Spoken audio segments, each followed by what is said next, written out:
Coming up, as the demand for electric vehicles grows, automakers are announcing big investment plans. Toyota says it wants to spend more than $3 billion over the next decade on electric vehicle batteries. Is Indiana positioned to grab a share of the expected big investment in jobs in the EV market?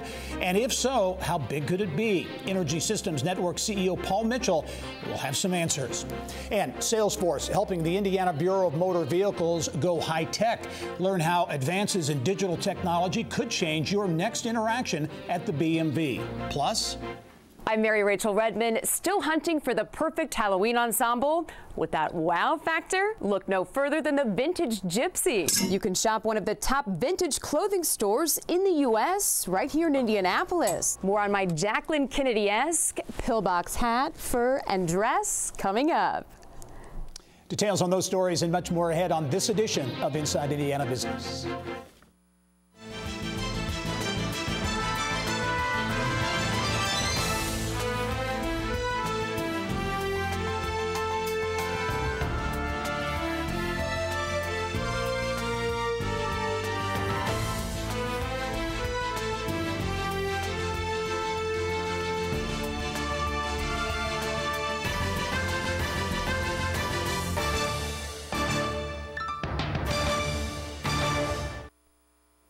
Hello and welcome to Inside Indiana Business. I'm Gerry Dick. Well, this week, Toyota announced it will invest about $3.4 billion in automotive batteries in the U.S. over the next decade, including plans for a $1.3 billion plant employing more than 1,700 workers.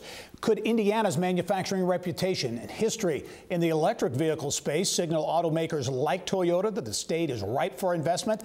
What's at stake if the answer is no? For some answers, I'm pleased to welcome back to the show Energy Systems Network CEO Paul Mitchell, who is joining us from the Indianapolis Motor Speedway and the Indy Autonomous Challenge powered by Cisco. Paul, thanks for joining us. Glad to be back. Okay, Toyota made headlines this week with big plans, $3+ billion over a decade, a $1.3 billion electric vehicle battery plant. Can Indiana compete? Can Indiana get this investment? Absolutely. The EV industry is surging. We're going to reach 6 million, almost 6 million EVs sold worldwide. Just in the U.S. alone, demand is up 200% in the second quarter of this year. So automakers, including Toyota, realize they got to start building batteries to keep up with this demand for EVs. And as Toyota stated, they're looking to put those factories in locations that are close to where they have assembly plants. And of course, we know we've got a long history of assembling Toyotas here in Indiana. So I think we've got as good a shot as any state in winning this. And certainly this won't be our only opportunity. More and more of these kinds of battery production facilities are going to be announced, and Indiana's going to be right there in the middle of it, competing for these jobs. Yeah, you mentioned Toyota. I know plans for an electrified version, Lexus and a Toyota model being built down in Princeton. But back to your point, this isn't the only bite at the apple. This is here to stay. All of the automakers essentially are saying, hey, we've got to invest big time in electric vehicle batteries. And how is Indiana positioned to take advantage of it? Well, and just it's not just EVs, it's not just it's automakers. I mean, batteries are being used in grid storage with renewable energy and IoT devices, even life sciences. So Indiana's rich history in battery technology, where we developed some of the first lead acid batteries, we developed the powertrain and the battery system for the first GM EV1. And today we have assets like the Battery Innovation Center that's working with hundreds of companies from around the world to accelerate innovation in the battery space, as well as our research universities, Purdue, Notre Dame, and others. I think we're well positioned, and we've got a tremendous workforce that knows how to build advanced electronics. Yeah, Stellantis in Kokomo, that recent announcement, several $100 million of investment, transmissions directly related, again, to electric vehicles, right? I think all of the OEMs in Indiana, whether it's Toyota, Honda, Subaru, Stellantis, even GM, and then those who aren't here yet, you're going to see investments that have that show this transition that they're making toward electrification. And again, we're talking about batteries today, but it's not just batteries; it's the entire ecosystem. It's the supply chain. It's the components. All of them have to be modernized to support this EV industry. A lot of people in the auto industry are watching this broadcast, a lot of families, parents as well, as they look to the future for jobs. How rich in terms of jobs, the jobs of the future, is this marketplace? There's a lot of jobs involved in this. And I think one of the important things is in the battery space in particular, we are seeing that the bulk of these large battery production facilities are locating in markets where the vehicles are being sold. So I don't think we have to worry as much about all the batteries being built, say, in China or in Asia and them shipping them over here. That is something that's important for workers in the U.S. to understand. You know, and the state is investing in this, right? The state has created this electric vehicle product commission that's going to be looking at what do we need to do to train our workers, to add regulations that make this industry thrive in Indiana. So it's going to have to be a collaborative group effort. But I think people that work in the automotive industry are going to be able to continue to have well-paying, long-term jobs as we transition to EVs. Paul, as we wrap up, I mentioned you're at the Indianapolis Motor Speedway, the Indy Autonomous Challenge, presented by Cisco. It's somewhat of a related story because this is all about innovation, driverless vehicles, the future of the automotive sector. How important is this for Indiana's stature, if you will, in the global automotive market? Well, the entire world is watching this competition. I mean, we have 9 teams representing 21 universities from 9 countries. We've got media here from around the world that are coming to see something that nobody's ever seen, which is fully autonomous race cars running at 100 miles plus around the most famous racetrack in the world. So it's going to get a lot of attention. The challenge for us and for the state will be, how do we capture the momentum of this and turn it into some long-term economic wins for our state? And that's something I'm committed to, certainly myself and most of the people involved in this effort. Paul Mitchell, the CEO of the Energy Systems Network, some great perspective on electric vehicles, batteries, the future here in Indiana. Paul, as always, thanks for joining us. All right. Well, when Karen E. LAINE and her daughter Mina Starsiak Hawk started renovating homes in Indianapolis way back in 2007, they never dreamed they'd wind up doing it on TV in front of 2 million viewers each week. The duo star on HGTV's hugely popular show, Good Bones. And Karen is my guest on the next Business and Beyond podcast. They started renovating homes together shortly after Mina got out of college. Loved it so much, they created their own business, 2 Chicks and a Hammer. It caught the eye of HGTV, and by 2015, they had hit the airwaves. Karen talks about breaking barriers for women in the construction business. What I find is even people who think, women can't do this, right, eventually recognize, but they're doing it. Interesting conversation with Karen E. LAINE, the star of HGTV's Good Bones, on the next edition of the Business and Beyond podcast. To check it out, just go to InsideIndianaBusiness.com and click on the subscribe tab on Monday. Well, next, how innovation is driving the way Hoosiers get their vehicles registered. Details on SALESFORCE putting its technology to work at the Indiana BMV.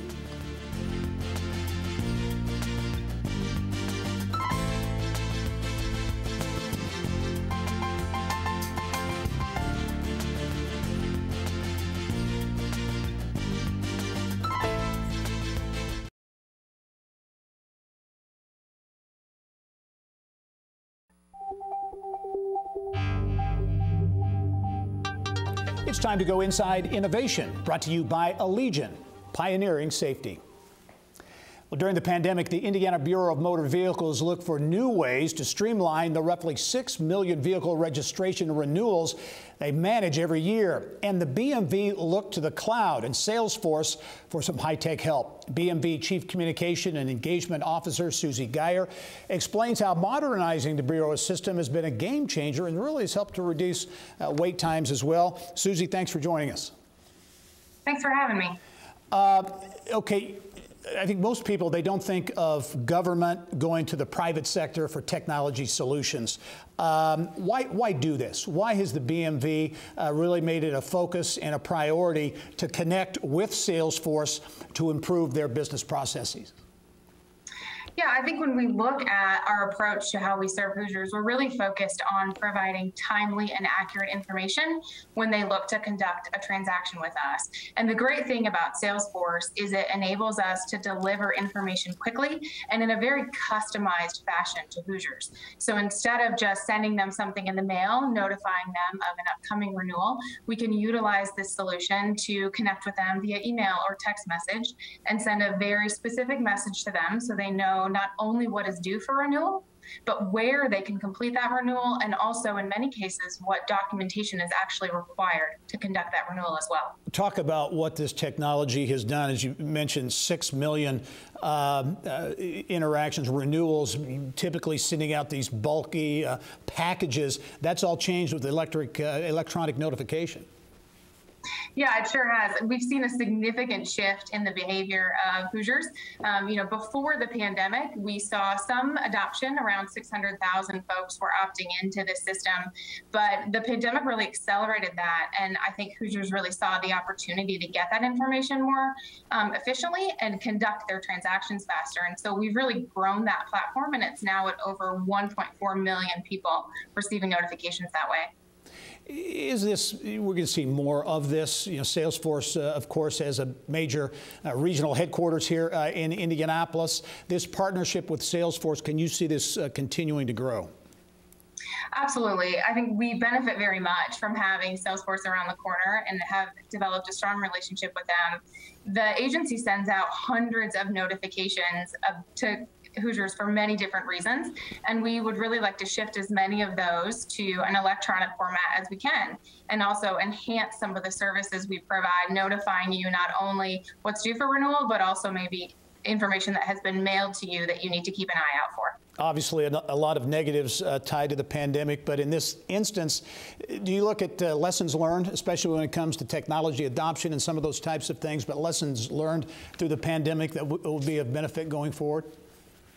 Certainly. I think when you look beyond just the investment in email, it really solidified that digital investment is very important for us. And so as we continue to enhance services through electronic notification, we're also looking at additional services. Maybe in the future, it means you'll be able to scan documentation so that you can conduct an address transaction on a kiosk rather than visiting a branch. Or you'll be able to maybe in the future have a mobile driver's license in your pocket. So I think the trends that we saw in behavior really just said, hey, this is the right approach and it's the right investment. Let's do more of it. All right, more technology on the way. Susie Geyer with the Indiana Bureau of Motor Vehicles, big partnership with SALESFORCE. Susie, thanks for joining us. Thank you very much. All right. Well, thinking about slipping on those Greg Brady bell-bottoms or sporting the ruffle look from the 40s or 60s, Mary Rachel Redmond rewinds the clock this week with a visit to the treasures waiting to be found at the Vintage Gypsy.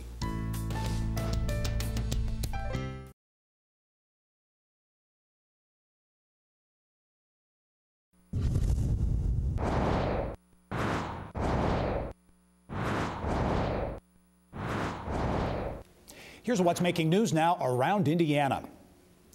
Well, it's hard to believe Halloween is just a short week away. For many folks, it's all about the candy. For others, though, it's the excitement of finding that perfect costume. But this story goes beyond just Halloween costumes. Our Mary Rachel Redmond tells us why this hidden gem in downtown Southport is a must-stop. Inside this unassuming 30,000 square foot antique mall in Southport is one of the finest vintage clothing stores in the country. When walking into the Southport Antique Mall, fighting the urge to stop and admire the shelves upon shelves of antiques isn't easy. But trust me, it's worth exercising just a little bit of willpower to find this set of stairs leading to the Vintage Gypsy. A lot of vintage dealers don't deal with things that go back as late as my stuff does. I have stuff from the 1800s, the turn of the century, the 1910s, the 1920s, Prohibition era. At first glance, you may think it's just like any other vintage clothing store. But you'd be mistaken. Owner Tammy Dyson is akin to more of a curator when it comes to selecting items of clothing, handpicking every single piece you see on display. And I just seemed, for whatever reason, blessed with an eye for it. Everything that you find in the shop is cleaned, it's repaired, it's steamed, it's taken back to its original shape, condition as possible before it hits the floor. Garments, gloves, gowns galore. You just can't help but be drawn back in time. All right, hashtag style goals. I am literally dressing as my style icon, Jackie Kennedy. Pillbox hats. I feel like I look the part. And as much as I love Jackie Kennedy, perhaps the best part of this outfit, it's actually from LS Airs. It has its original tags. Look at that. LS Airs, Watsons, and Blocks. I specifically look for all three of those department stores. They were huge department stores here in Indiana, which none of them are in business anymore. I really look for that because people here want that. You know, they like that bit of history, knowing that, you know, they have something that came from Blocks that closed down decades ago. What I love the most about how you've got everything set up, you've actually got tags that tell you the time period. Yes. And not only that, sizing has changed over the years. Yes. An 8, 10, and a 12 is not the same. Not even close. As it was, you know, 50, 60 years ago. Right, right. And you can kind of see with this tag, you know, this is from the 30s, 40s, beautiful. Yep. And in mint condition. Are these like what, mink coats, Okay, super dressy coats? These are the start of the winter coats for the season. And again, it's timeless. Absolutely. Oh, absolutely. And what's great about these coats, you don't have to dress up. Wear them with your faded blue jeans. And the vintage gypsy isn't just for women. Dyson also carries a vast collection of men's clothing. And who better to demonstrate than my incredibly talented and tall 6'4" photographer, Dave Grove. Impromptu fashion show, anyone?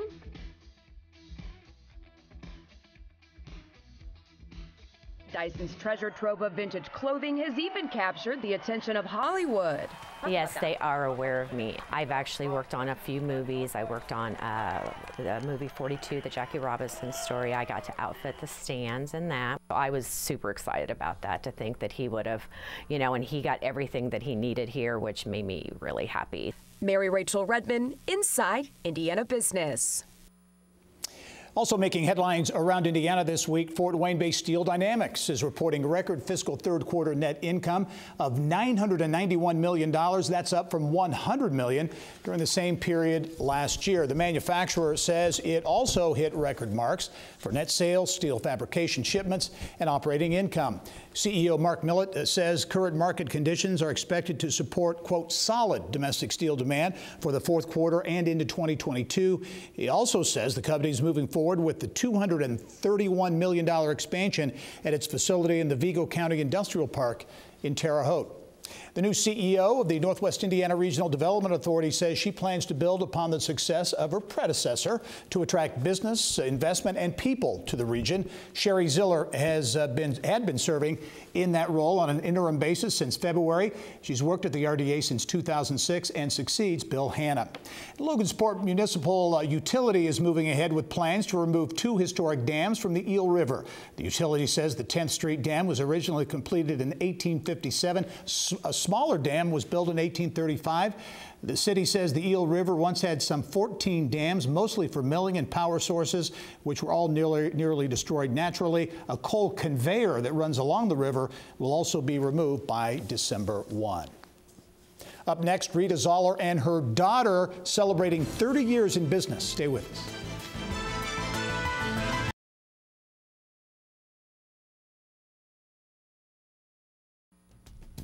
Well, 30 years ago, the mother-daughter team of Rita Zoller and Tracy Nice established First Call Temporary Services in a tiny office in Richmond. The business quickly grew into one of the largest privately held staffing firms in the state, now has offices across the Midwest and the southern U.S. With more on the company's evolution into multiple divisions, what's next? I'm pleased to be joined by co-founder and owner Tracy Nice. And Tracy, welcome to the show and congratulations. Thank you so much. Thank you for having me. Yeah, I want to talk about your business today, but first let's go back 30 years. Probably hard to imagine. I think you were just getting out of college and you and your mom decided to start this staffing company. Where did the idea come about and how did it happen? Oh, good question. My mother actually had worked for both national and statewide staffing companies. Mm-hmm. And then circumstances had her moving from Arkansas to Indiana, and she thought it'd be a great time to try running her own business. I was just getting out of college, so we just sat in a Red Lobster and made a business plan and decided to start it. Good things happen in a Red Lobster. Hey, what do you remember about those early days? Because you have grown very, very nicely over the years. But how about those early days? What was it like starting up? Well, we started getting business and growing really quickly. So what I remembered is that it was a lot of fun. It was a tremendous amount of work, and we worked all the time, and we just had a fantastic time. And when we started bringing staff on, and there was great enthusiasm, and we were starting something we thought would be very special, and hoping to give a place for people to work that was very special. And I remember a tremendous amount of work, tremendous activity, and absolutely. Talk about, Tracy, what you feel are really the keys to growth over the years, because, again, you are not only throughout the state, the Midwest, the southern states as well. What's been a key? The key has probably been adapting to new market conditions and technology. Mm-hmm. We've seen the technology change tremendously, as I'm sure everybody has. I mean, in the last 3 years, it seems to be changing so quickly it's hard to keep up. But when we first started, we had one computer. So learning how to adapt with the technology and getting our customers and being able to adapt to different technological needs has been the most interesting constant. Has that been key, especially, your woman-owned business, obviously? You began as a startup and it really have grown very nicely organically. When competitors, I assume, get bigger through acquisition, the technology key to competing with kind of the big boys, if you will? Yes, I do. I think that it is key in able to compete with the big boys. And we have decided to grow organically, which gets us to be able to evolve our staff along with the technology as much as we're evolving along with the technology. Yeah, we have about 40 seconds left, Tracy, but you've also got a quality assurance division as part of your company in addition to the staffing. Where do you see growth opportunities going forward? See a lot of growth opportunities going forward.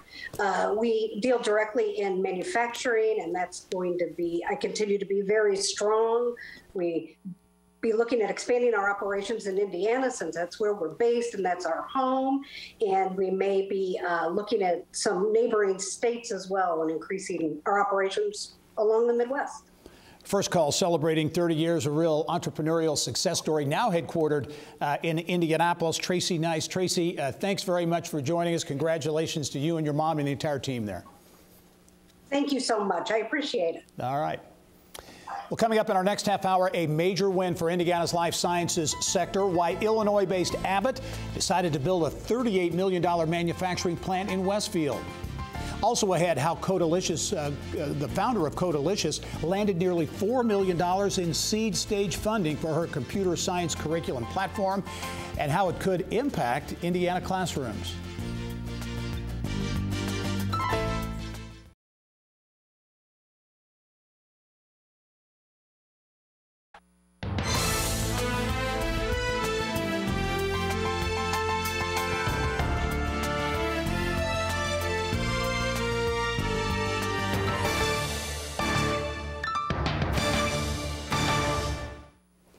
Well, Illinois-based healthcare powerhouse Abbott now has a home in Indiana. The company's new $38 million manufacturing plant in Westfield recently opened its doors and is churning out medical devices that repair leaky heart valves. Business of Health reporter Kylie Valletta has more. Kylie. Thank you, Gary. Hoosier leaders say the plant is a huge win for the state. It marks the largest life sciences investment in years by a new to Indiana company. The Westfield operation is producing the MITRACLIP, a device the industry experts call a miracle therapy to treat heart failure. Mike Dale is the Senior Vice President of Abbott's Structural Heart Division. He joins me now to tell us more. Hi, Mike. Thanks for being on the show today. Hi, Kylie. It's good to be with you. And officially welcome to Indiana. This plant is a really big win for the state. Abbott could have built anywhere in the U.S. So can you explain why Abbott chose Westfield, Indiana? Indeed, we had many choices, but we ultimately chose Indiana based upon people, location, cost of production, and potential for the future.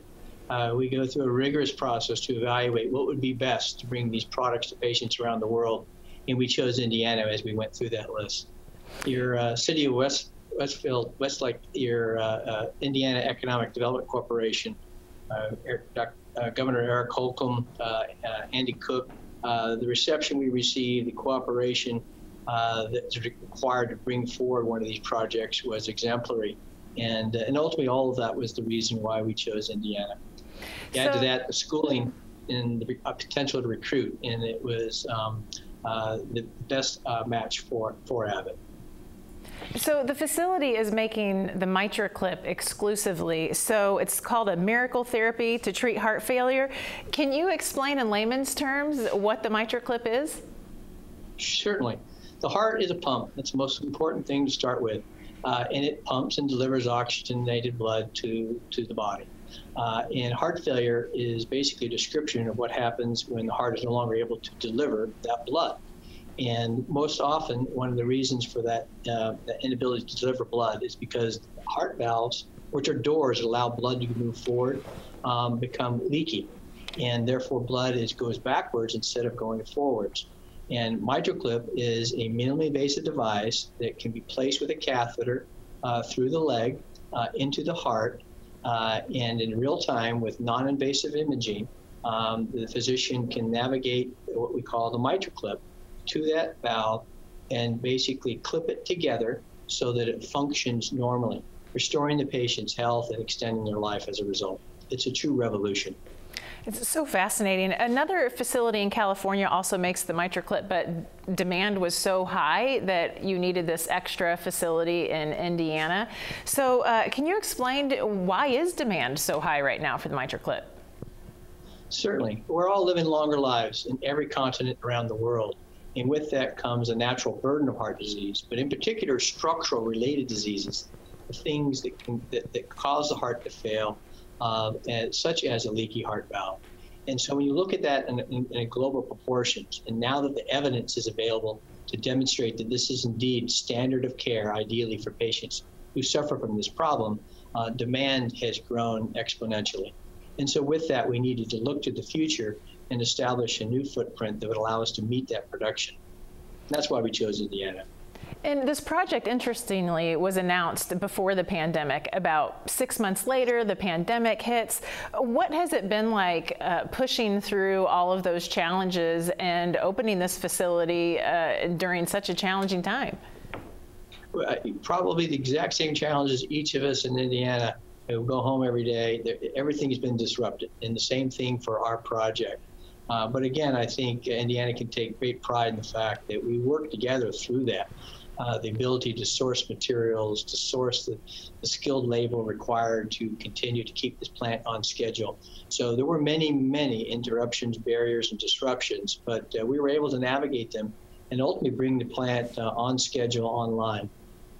And a little interesting nugget on you, Mike. You're on the advisory board for Purdue's Weldon School of Biomedical Engineering. So can you tell us a little bit about that Indiana connection? Certainly, yes. Norm Weldon, who endowed the school, the Biomedical Engineering School, is someone that I got to know early in my career in medtech. He's a renowned medtech executive, investor, and board member. And as we got to know each other over the years, with the culmination of the new school there at Purdue, he invited me to join the advisory board. And I enjoyed my participation very much. And it's an opportunity to work with the students and help guide them and provide feedback to support the education process. All right, so you're part Boilermaker too. I am. In fact, I have 2 girls who are Boilermaker graduates. Oh, that's great. Okay, just a couple seconds left, but when these MITRACLIPs leave the line in Westfield, where do they go? They go everywhere around the world, more than 160 countries around the world. We're shipping in these individual devices. So this is truly a global solution to heart failure, And as such, you can just imagine the country, and we're probably there. All right. Well, thank you, Mike, for being on the show, and congratulations on the new facility. Thank you. Thank you. Gary, back to you. Bye-bye. All right, Kylie, thank you. Go Hoosiers and Boilers both, right? Well, Indianapolis-based education tech company Codalicious offers customizable programs, curriculums, including computer science to schools. Students not only learn how to code, but they also get hands-on experience on how to develop websites, programs, and games. Now Codalicious is looking to broaden and expand its curriculum. The company recently landed nearly $4 million in seed stage funding, the round led by Indianapolis-based Allos Ventures and a global firm as well.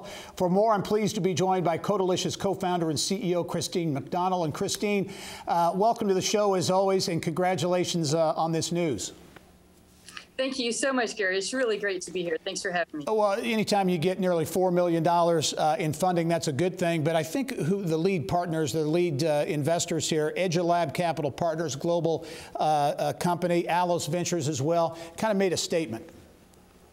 Yeah, so excited for the reflection of what that investment means. EduLab Capital Partners is an edtech investment firm, global, out of Boston with international footprint, really supporting the repeat investors that we've had locally and the vision they've had for us. So Allos co-leading the round, Elevate Ventures, Gerry Capital, Kalina Ventures, really feel like it's a reflection of the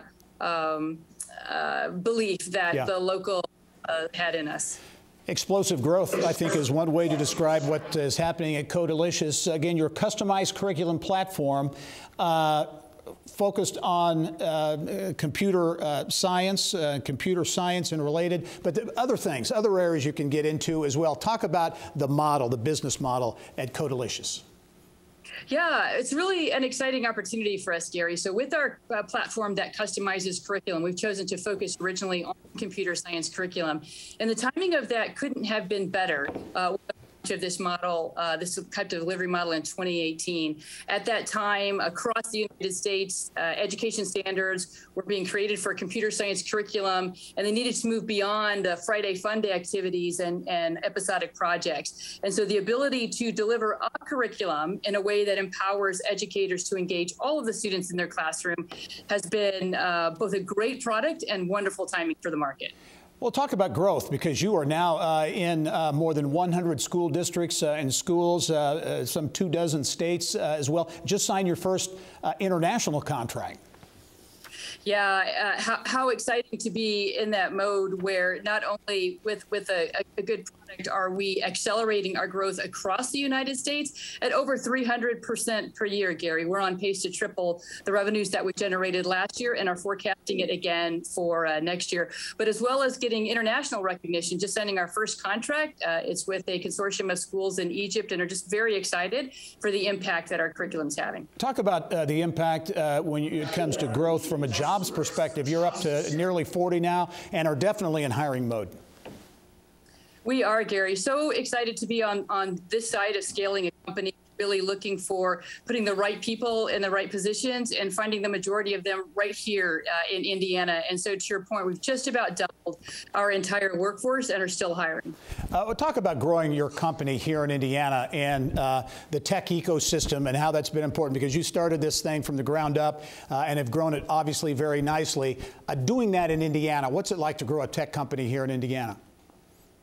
You know, Gary, what I put up against every ecosystem across the United States, even on the coast, is the fact that we have an amazing infrastructure here in Indiana, from start to investment to growth, public, private partnerships, mentorships. It's really a pay it forward community. And I would put the ability to grow a startup community here in Indiana up against any other community in the United States and say, come watch us. I often get asked if investors would be surprised at the types of companies in Indiana.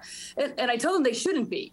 Right? Like, if you look at the power of the ecosystem that we've developed here across so many different verticals, it's amazing, bar none. So there should be no surprises. They should look closer. As we wrap up, your customized curriculum platform focused on computer science, but obviously you've got other areas you are and will get into. As you look at growth opportunities, both here in the United States and perhaps globally, where do you see those opportunities? It's really exciting to look at the growth in the fully digital curriculum market, Gary. And when you look at the opportunities in education that came out of the challenges that COVID presented, which is really giving some flexibility to educators to engage students in a hybrid learning environment with fully digital curriculum, the door is wide open. It's a $13 billion industry, wow. And we're only seeing a fraction of it, looking for accelerated growth in the future. Codalicious landing nearly $4 million in seed stage funding, enjoying explosive growth. Christine McDonald, the co-founder and the CEO. Christine, really a big congratulations on this success. We look forward to following your story going forward. Thank you, Gary. Thanks so much for having me. All right. Well, also this week, Indianapolis-based venture studio High Alpha launched another company, an e-commerce platform designed for independent culinary artists. Cast Iron says its platform provides users with a customizable website builder, built-in food-specific product information such as ingredients and allergen disclosures, and order and inventory management tools. Co-founder and CEO Mark Josephson says the goal is to support kitchen-based creators and provide customers with the ability to manage multiple options. He is based in New York, but says the majority of Cast Iron's small team is based in Indianapolis. When we come back, we talk with Butler University Director of Athletics, Barry Collier, about his new high-profile role with NCAA basketball.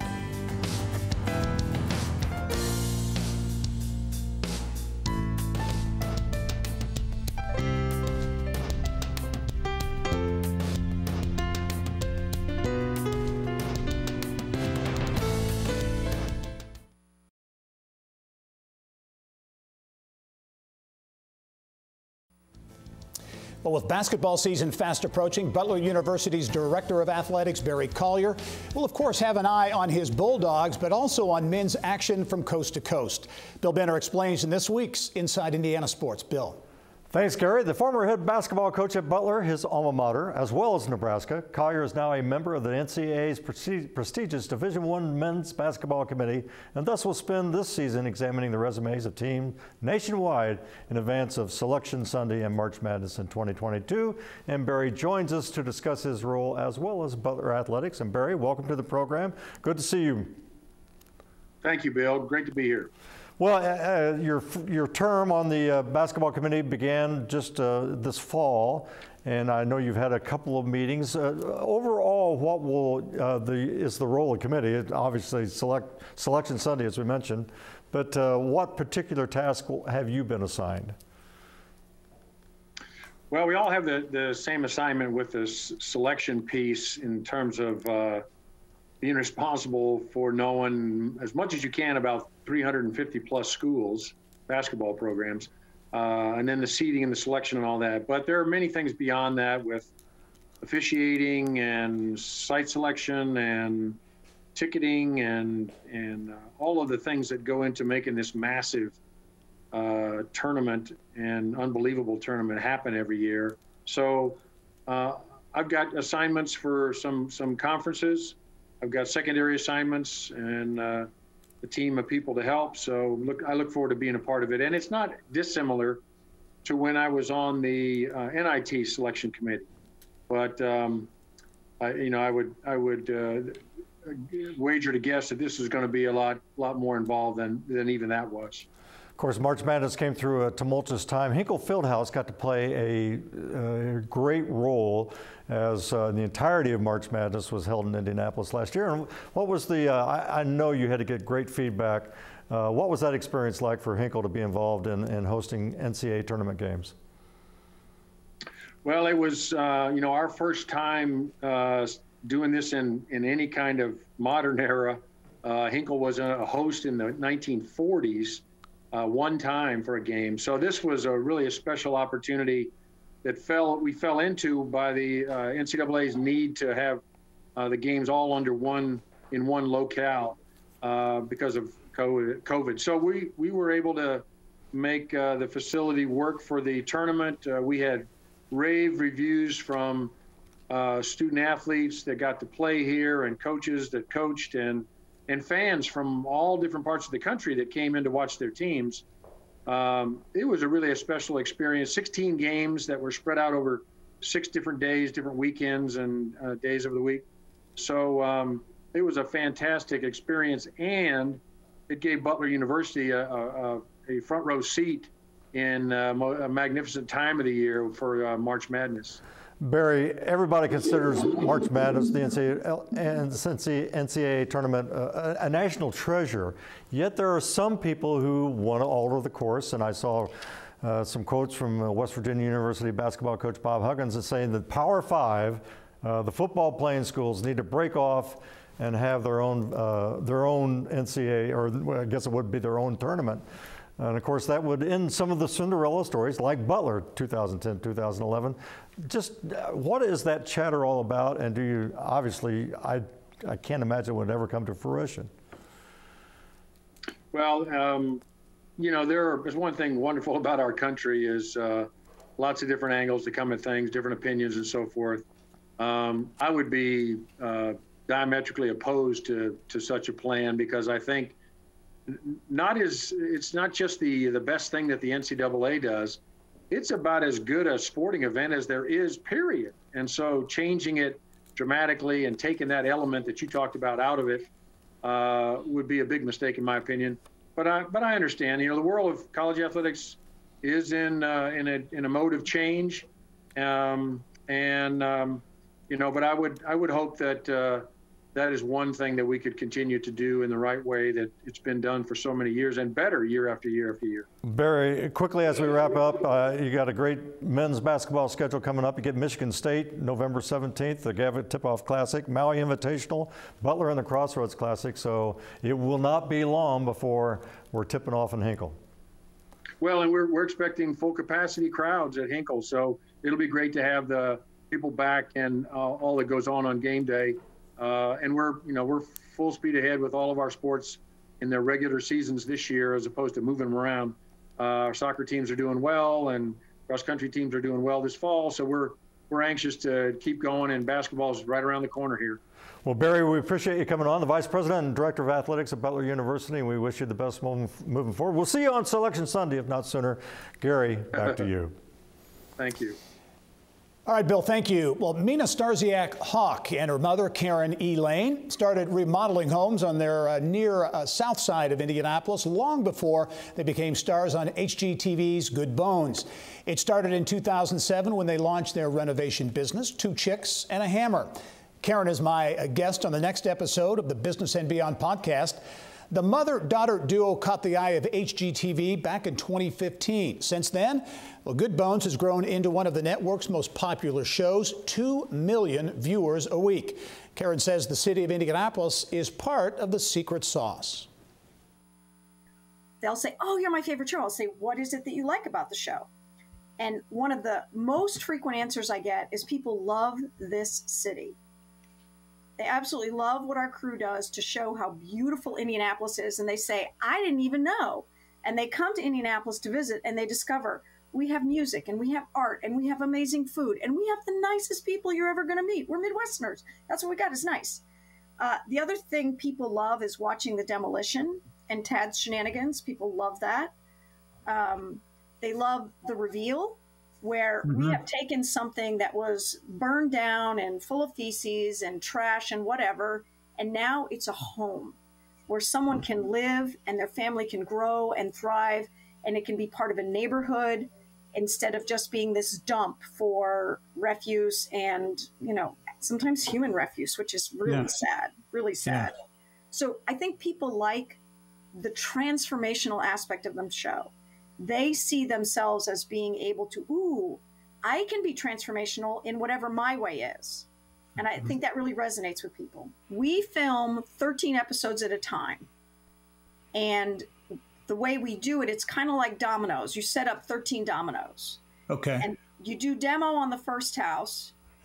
And when the demo is done, then the next crew comes in, the framing crew. And then you do demo on the second house, and the dominoes start to fall. If that makes sense, if that analogy makes sense. And so then you do demo on the third house and the fourth house all the way till you're at the 13th. And then at the end of that process, they get all out of order. House one is not done first because house one has its own unique set of problems.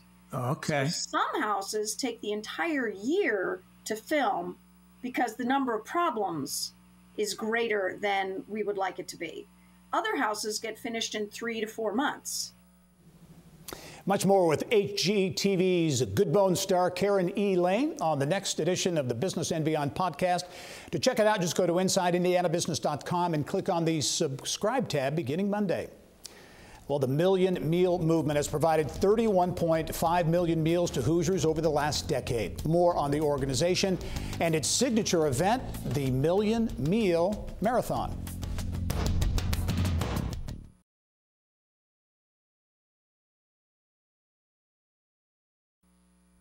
Well, the work of more than 17,000 volunteers has meant the difference between going hungry versus having a meal. Those volunteers have prepared an estimated 31.5 million meals for Hoosiers over the last decade through the Million Meal Movement.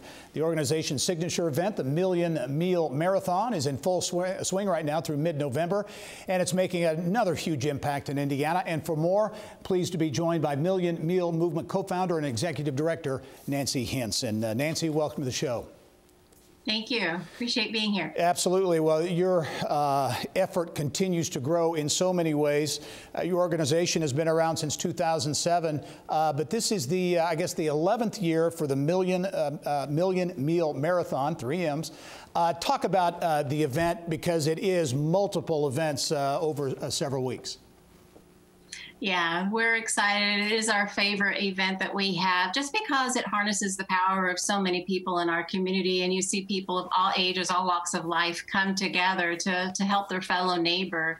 And so what we are doing this year, like we did last year, due to the pandemic, we're stretching it out over the course of a month, since we are wanting to implement social distancing measures and keep everyone safe. We had the tip-off event with the Indiana Pacers at the Indiana Farmers Coliseum, and that event was a wonderful success, but we're going to continue to stretch it out over the course of a month to 40 smaller packaging shifts at our location, and be able to have people to continue to still get involved and still be able to pack meals for the hungry here in Indiana.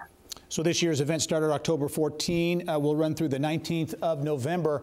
We're looking at some video of volunteers in action there. Talk about what happens during this this month period and the volunteer effort and what's involved in putting all these meals together. So we have people work together out on a table. So it's about 10 to 12 people per table, and they package 4 dry ingredients into a plastic bag that is sealed and weighed. Today, and throughout the course of the marathon, we're going to be packing macaroni and cheese, and it is a formulation that is been given the thumbs up approval by the kids here in Indiana, and it has vitamin D and calcium in it. And so these meals then are packed, and they're given to the food banks and food pantries throughout every county in the state of Indiana, and is an opportunity for people to really help those in need, particularly since the pandemic. There's been such a need from our food banks. Yeah, I was going to ask you about that, Nancy. I've got to imagine that the pandemic has really exacerbated, really underscored the need for what you do. Our food partners have said that they have seen an increase 2 to 3 times that greater than before the pandemic.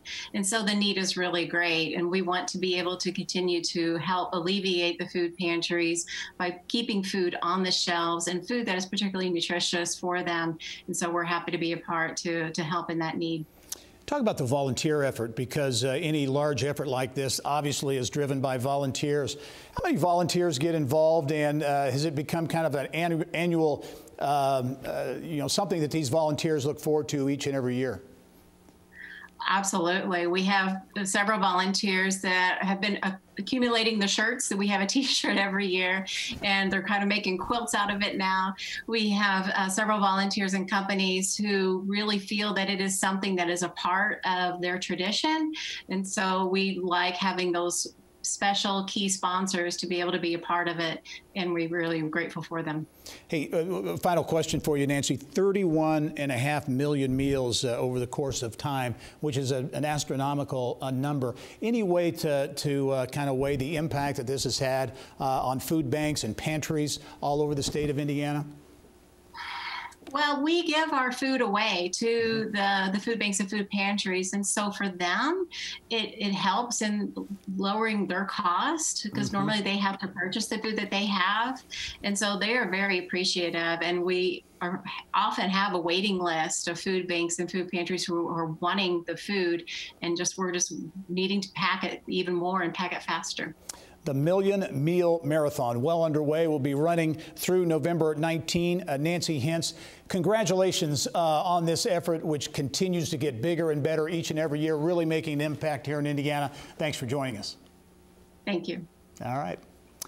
Well, Amazon is preparing for a busy holiday season by hiring thousands of seasonal workers, including 3,000 here in Indiana. The e-commerce giant's hiring push in Indiana is in addition to previously announced plans to hire for more than 40,000 corporate and tech positions, as well as 125,000 full and part-time transportation openings nationwide. Jobs include picking, packing, shipping, and delivering. Amazon says the jobs have an average starting pay of $18 per hour with a sign-on bonus of up to $3,000. And I'll be right back after this. Stay with us.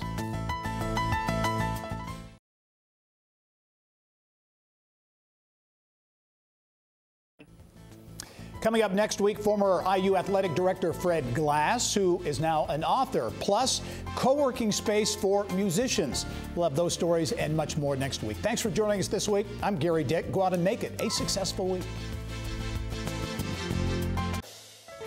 Inside Indiana Business with Gerry Dick is a production of Grow Indiana Media Ventures with support from WFYI Productions.